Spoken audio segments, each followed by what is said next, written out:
कार्यकारिणीची देखील बैठक होणार आहे। संध्याकाळी आमचे सहकारी आहेत,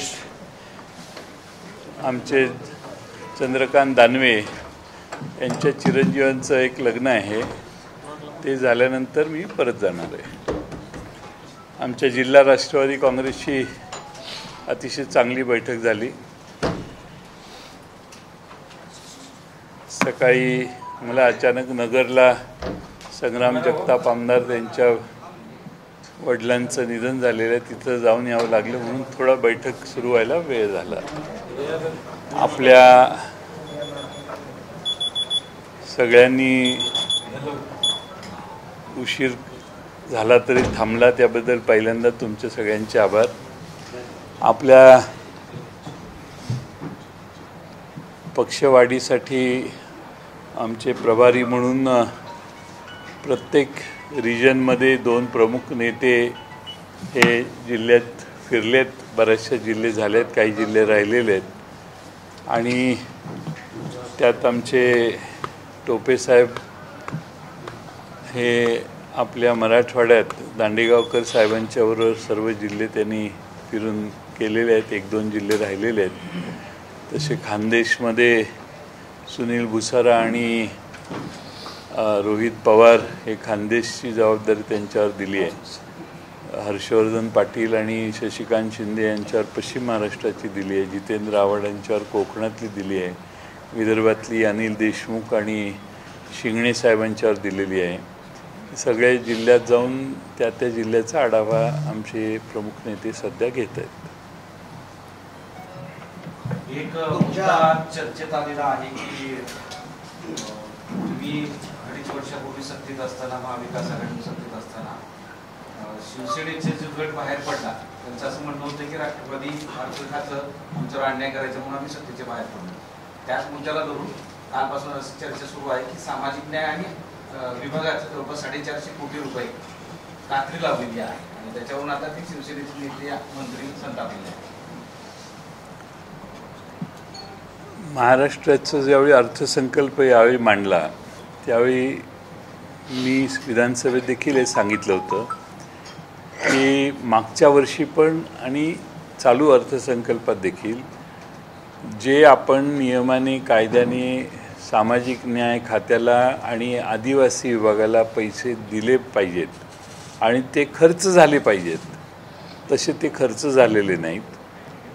देण्याचं काम कागदावर करताना देखील त्यात काही कात्री लावण्यात आली आणि त्यामुळं या दोन्ही खात्यावर अन्याय प्रचंड मोठ्या प्रमाणात मागच्या वर्षी झाला, यावर्षी होईल असं दिसतंय।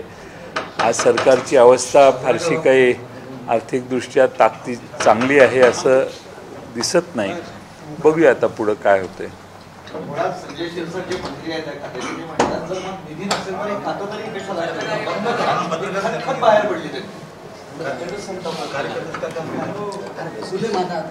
नाही, असं आहे की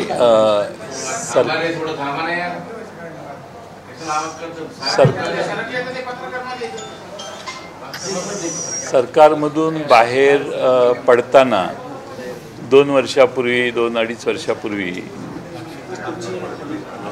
या सर्वांनी ज्यांच्या नावाने शंख केला आणि तिकडे जाऊन नवं सरकार स्थापन केलं, 8-10 महिन्यात त्यांनाही बरोबर घेऊन त्यांनी राज्य स्थापन केले। त्यामुळे आता तक्रार करायला काही अधिकार राहिलेला नाही शिरसाटांना।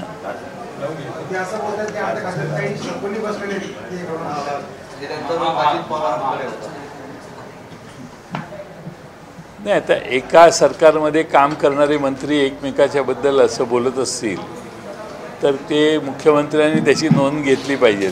बाकी तुम्ही आणि आम्ही काय बोलून उपयोग आहे? 2.5-3 वर्षापूर्वी ज्या भूमिकेतून सत्तेतून बाहेर पडले, वेगळ्या पद्धतीने सत्ता स्थापन केली, आता त्याच भूमिकेत सध्या आपले विचार मांडतायत। उद्धव ठाकरे साहेबांच्या पासून बाहेर जाताना त्यांनी ते कारण एक सांगितलं आणि नंतर वर्षभरात त्या कारणाला खिशात घालून 2 पक्षाच्या ऐवजी 3 पक्षाचं सरकार झालं.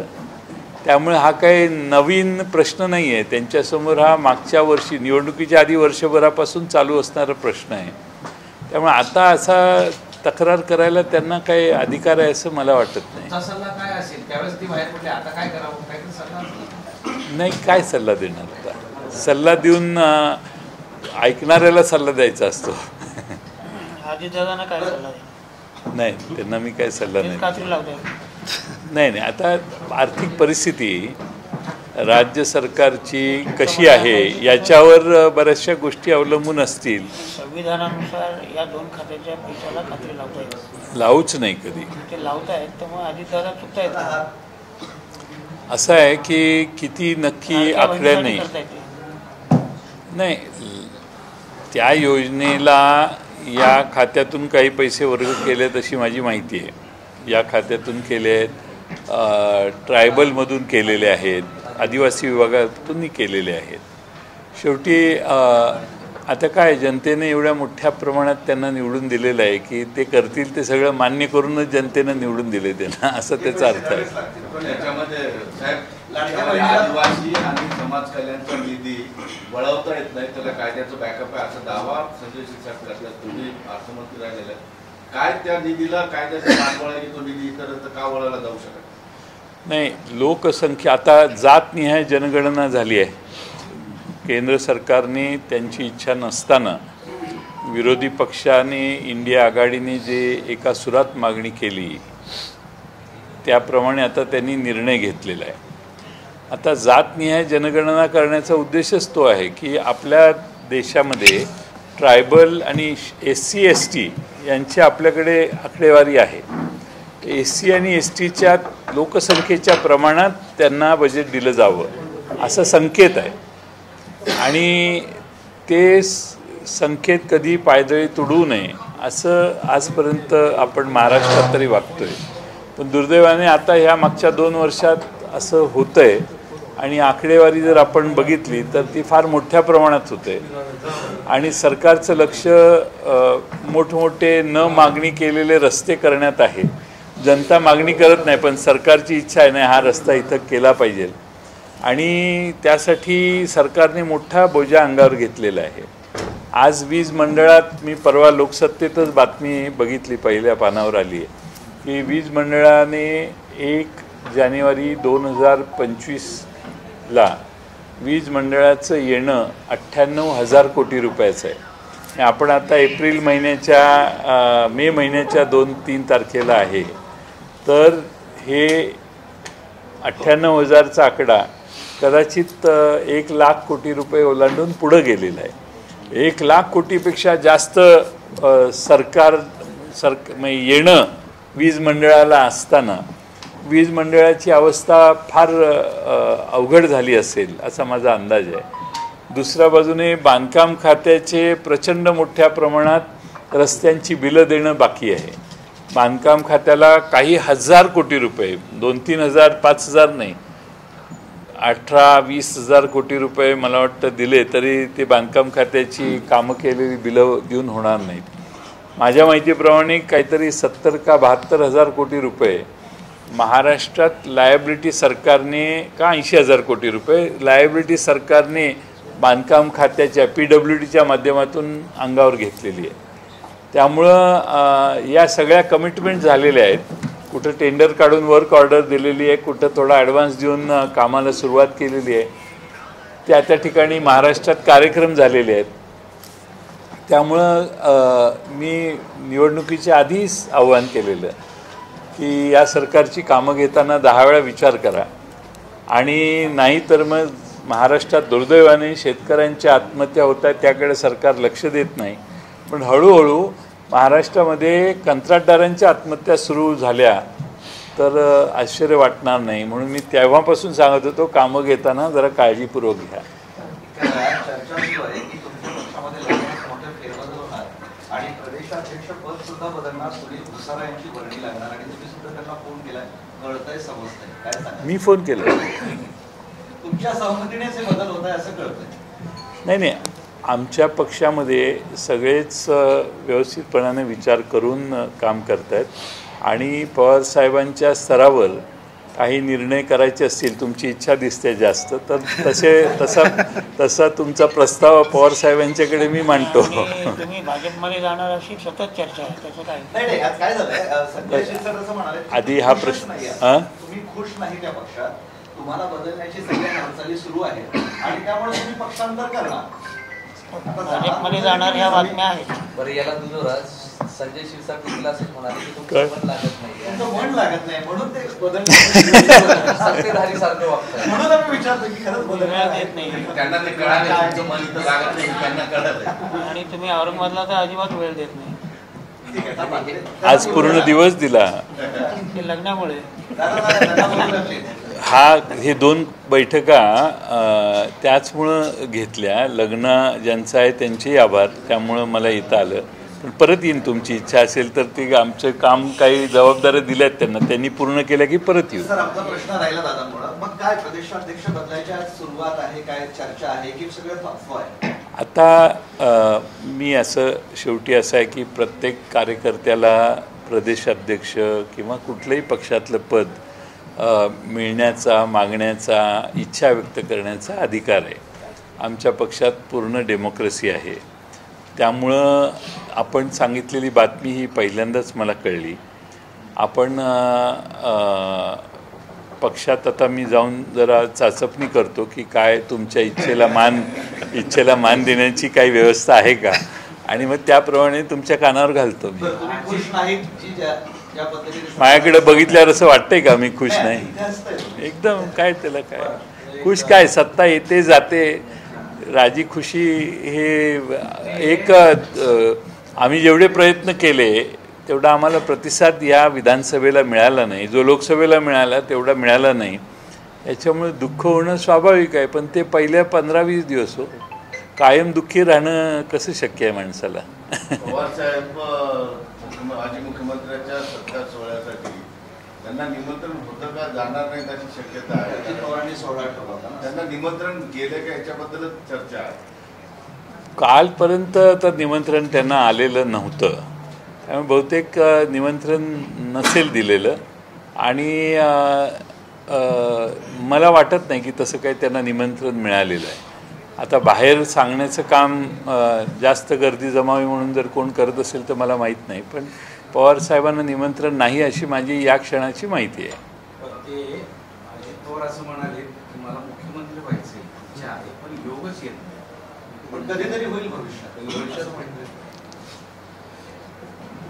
काय तुमचं ऑब्जेक्शन काय याला? तुमचं ऑब्जेक्शन काही नाहीये,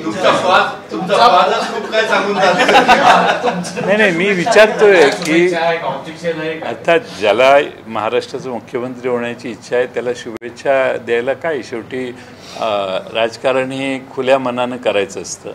त्यामुळं त्यांना ह्या आता 5 वर्ष तर आमचा कुणाचा विषय नाही. या 5 वर्षात देवेंद्र फडणवीस, एकनाथ शिंदे आणि अजितदादा हे तिन्ही पक्षाचे प्रमुख आहेत. त्या तिघातल्या याच्यात संधी त्यांना मिळाली तर त्याचा आनंद आमच्यावर त्यांनी अनेक वर्ष काम केले म्हणून आम्हाला होणारच, का नाही होणार? अजितदादा आणि शरद पवारांच्या भेटीवर बरंच अंदाज लावले गेले की दोघे एकत्रित येतील. ते तुम्ही त्यांना विचारलं पाहिजे ना, मला गरीबाला का विचारताय? काय वाटतं, पक्ष एकत्र येतील म्हणून प्रदेशाध्यक्षांना विचारते? नाही, असं आहे की आता ते रयत शिक्षण संस्थेला मीटिंग झाली, वसंतदादा शुगर इन्स्टिट्यूटला मीटिंग झाली. ही मीटिंग त्या संस्थेत दोघं काम करतायत.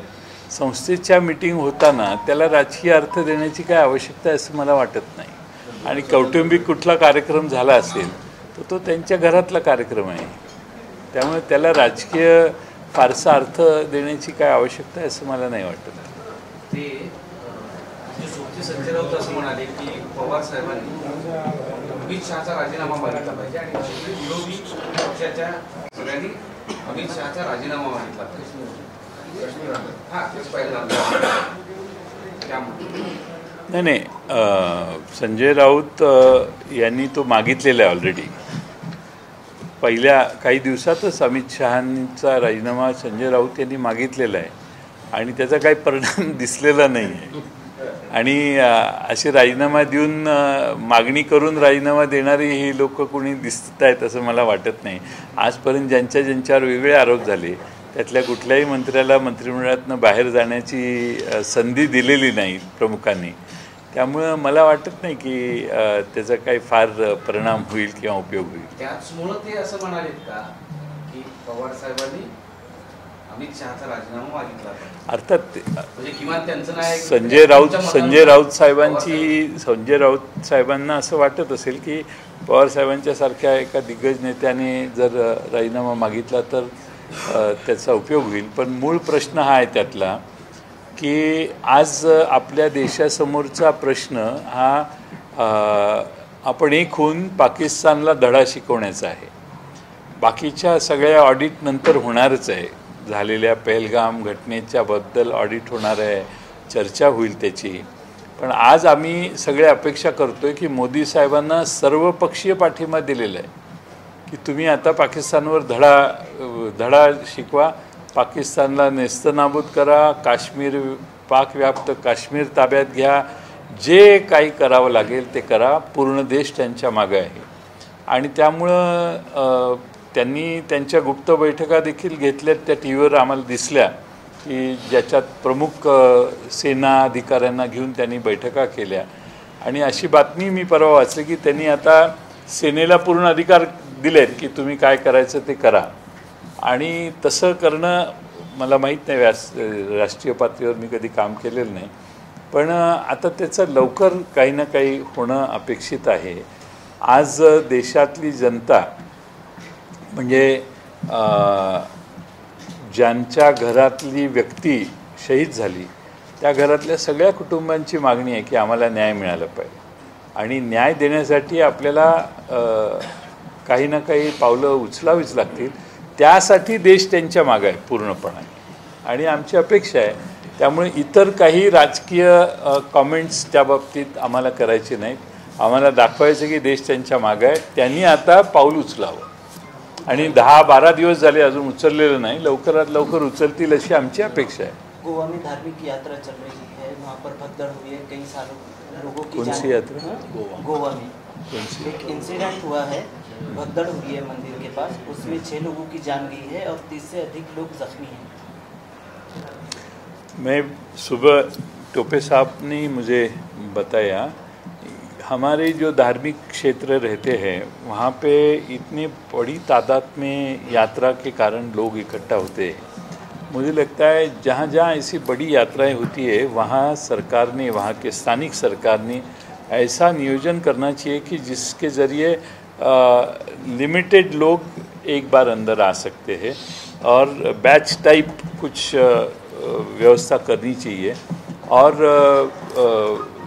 मांडरा देवी महाराष्ट्र में ऐसा ही हुआ. तो ऐसी चीज़ें न होने के लिए कुछ ना कुछ ज़रूरत. अभी कुंभ मेला में यूपी में भी भगदड़ हो गई. अभी हमारे महाराष्ट्र में जो कुंभ मेला आने वाला है, मैं अपेक्षा करता हूँ कि सरकार इसके बारे में भी सोचे कि ऐसी भगदड़ महाराष्ट्र में, नासिक में, त्र्यंबकेश्वर में न हो. जी, आपको लगता है कि महाराष्ट्र में फाइनेंशियल क्राइसिस चल रहे हैं? मुझे लगता है नहीं है ही. इतनी कमिटमेंट बड़ी करने के बाद फाइनेंशियली अभी 9-9.5 लाख करोड़ तक लोन लिया है महाराष्ट्र सरकार ने. महाराष्ट्र सरकार बार बार ये बोल रही है कि हमारी जीएसडीपी के परसेंटेज से हमारी जो परसेंटेज है वो अभी सिर्फ 17-18% है.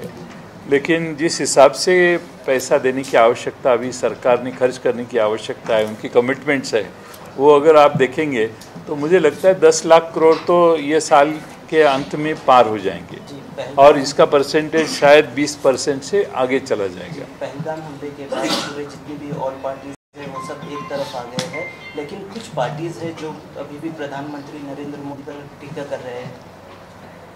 ठीक है, जैसे ये चीज़ हुई इतनी संतापजनक है कि कुछ लोग टीका करेंगे, नहीं करेंगे ऐसा नहीं.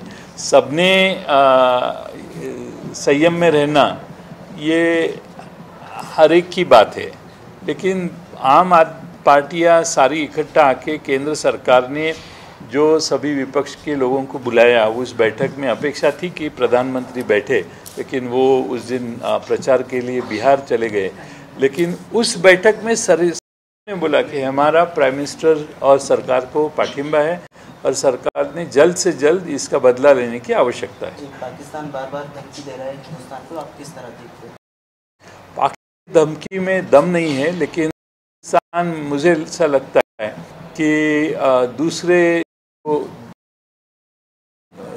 चाइना है, इनके बलबूते पर हमें धमकी देने की कोशिश कर रहा है। मुझे लगता है भारत की ताकत इतनी बड़ी है कि पाकिस्तान कुछ दिनों के 15-20 दिनों से ज़्यादा तक हमसे लड़ नहीं पाएगा। लेकिन अब हम सरकार पे छोड़े कि मोदी साहब को छोड़ दे, मोदी साहब के ऊपर हम निर्णय छोड़ देते कि किस से की आवश्यकता है। लेकिन जो 26 जन मारे गए, वो शहीद हुए, वो शहीदों को न्याय उनकी फैमिली की अपेक्षा है। अब एक फैमिली ने इसके ऊपर कुछ माध्यम को बोला तो वो अभांगन है, उसको भी ट्रोल करने लगे। यानी ट्रोल करने की भी हद होती है इतना कि हाँ।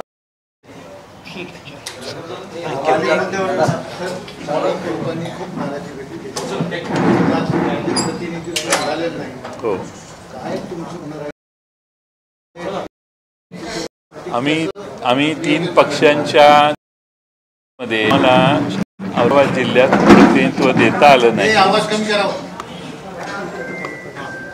आम्हाला प्रतिनिधित्व देता आलं नाही याची मला खरी साधारणपणाने ज्या मतदारसंघात जे आमदार पक्ष फुटलेला असला तरी त्या पक्षाला ते तिकीट द्यायचं, जागा द्यायची, सोडायची असं ठरलेलं होतं। त्यामुळं त्या बेसिसमुळं आम्हाला या जिल्ह्यात आमचा पैठण विधानसभा आग्रह होता। आपल्या औरंगाबाद शहरात एक तिकीट आम्हाला पाहिजे, जागा पाहिजे होती। गंगापूरची जागा मिळाली। आमचे ठिकाणी आम्हाला त्यात काही त्यावेळी यश मिळालं नाही। शेवटी आम्हाला फक्त एक जागा मिळाली। स्थानिकांना न्याय मिळत नाही, दुसरे आयात उमेदवार आपण देतो बाहेरचे जिल्ह्यातले, असा आरोप आपल्या पक्षावर बऱ्याचदा बैठकीमध्ये पण हा विषय। आगामी निवडणुकीमध्ये तसा प्रकार होणार आहे की कसं, की ऐनवेळी पक्षात आलेल्यांना तुम्ही तिकीट देणार, जुन्या लोकांमुळेच? आम्ही मागच्या वेळी जागा वाटप झाल्यानंतर आमचे निर्णय घेताना काही निर्णय घेतले जे त्याच्यावरून नंतर राहिली नाही, जसे आले तसेच गेले। याचा चीड या जिल्ह्यातल्या कार्यकर्त्यांना सगळे आहे। मगाशी सर्व प्रकारांना बाहेर जाण्याचं कारण हेच सांगायचं होतं की मला हे सगळे ते मला माहीत होतं, त्यामुळे तुम्ही सगळे बाहेर गेलात की मग बैठक व्हावी असा प्रयत्न होता आणि त्याप्रमाणे मी भूमिका घेतली, त्याची खंत व्यक्त केली। आणि त्यानंतर जिल्हा परिषदेच्या निवडणुकांमध्ये राष्ट्रवादी शरदचंद्र पवार पक्षाचे जिल्हा अध्यक्ष आणि महापालिकेचे अध्यक्ष आणि आमचे प्रमुख नेते या जिल्ह्यातले जे सांगतील त्याप्रमाणेच निर्णय होतील असं स्पष्टपणाने मी दिलेलं आहे। बाहेरून आलेल्या पक्षातून आलेल्यांना किती संधी मिळाली? नाही, आता तो जिल्हा अध्यक्षांच्यावर जबाबदारी सोडायचं ठरलेलं आहे। त्यामुळं त्यावेळी तत्कालीन कुठे 1-2-4 ठिकाणी त्यांना काही बदल करायचे असतील तर ते त्यांनी सांगायचं आम्हाला आणि करायचे। अबू आझमी यांचं एक विधान आहे, त्यांनी धर्म विचारून मारलं, तुम्ही धर्म विचारून आहात, मुस्लिमांना सर्वत्र त्रास दिला जातो। एक आहे की पाकिस्तानी लोकांनी धर्म विचारून गोळ्या घातल्या, यात सगळं चित्र आपल्या सर्वांच्या समोर आहे आणि त्यामुळं त्याबद्दल एक संताप लोकांना आहे।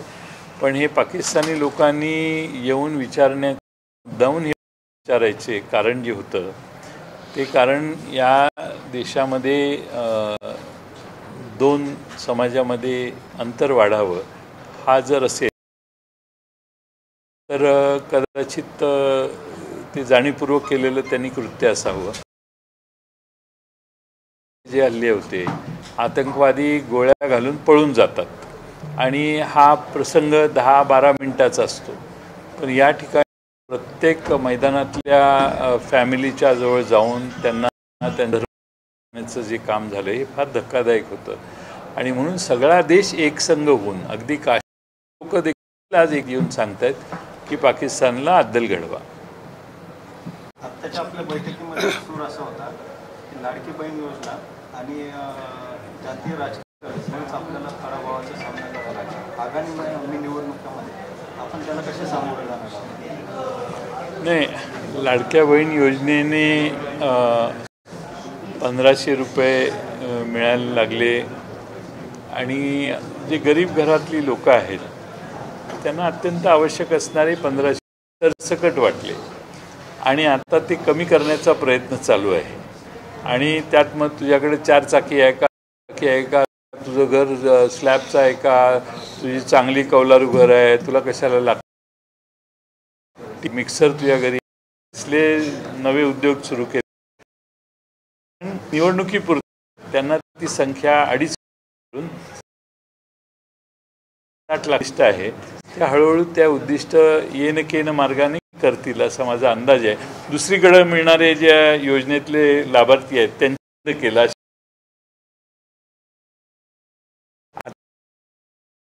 ते विचारायचं दुसरी काय मिळते सांगा. ते बेनिफिट तुम्ही अर्ज भरा आणि अशी का तर निवडणूक घेतली.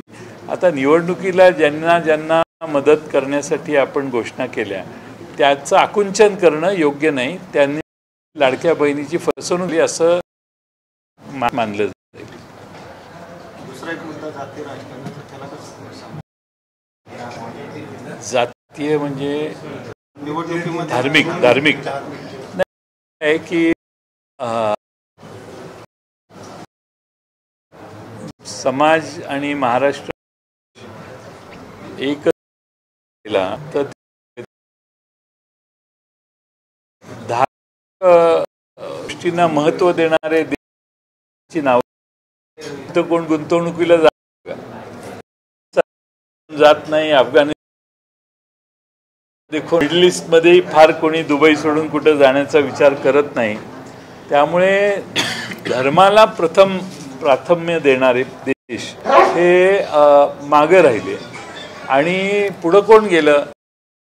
धर्म असणारी अमेरिका पुढे गेली, युरोप खंड सगळा पुढे गेला, ब्राझील सारखे तिकडेही लॅटिन अमेरिकेतले गेले, कॅनडा सारखा देश पुढे गेला, ऑस्ट्रेलिया पुढे गेली, न्यूझीलंड बऱ्यापैकी पुढे आहे का, सिंगापूर सारखं छोटं बेटही पुढे गेलं.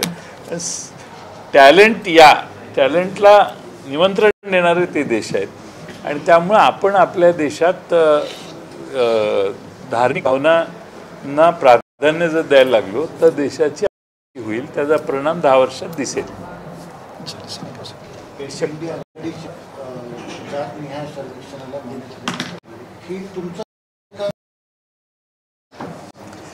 नाही, जातनिहाय झाल्यानंतर आमचा पुढचा आग्रह असा असेल की ज्याचा जेवढा हिस्सा तेवढी त्याला न्याय मिळाला पाहिजे. मगांमध्ये असतील, आरक्षणात असेल, ज्याचा जेवढा हिस्सा असेल तेवढा मिळाला पाहिजे. आणि त्यासाठी 30% जी बॅरियर आहे ती रिमूव्ह काढण्याचं काम केलं पाहिजे. इंडिया आघाडीच्या धोरणातला तो प्रमुख मुद्दा होता.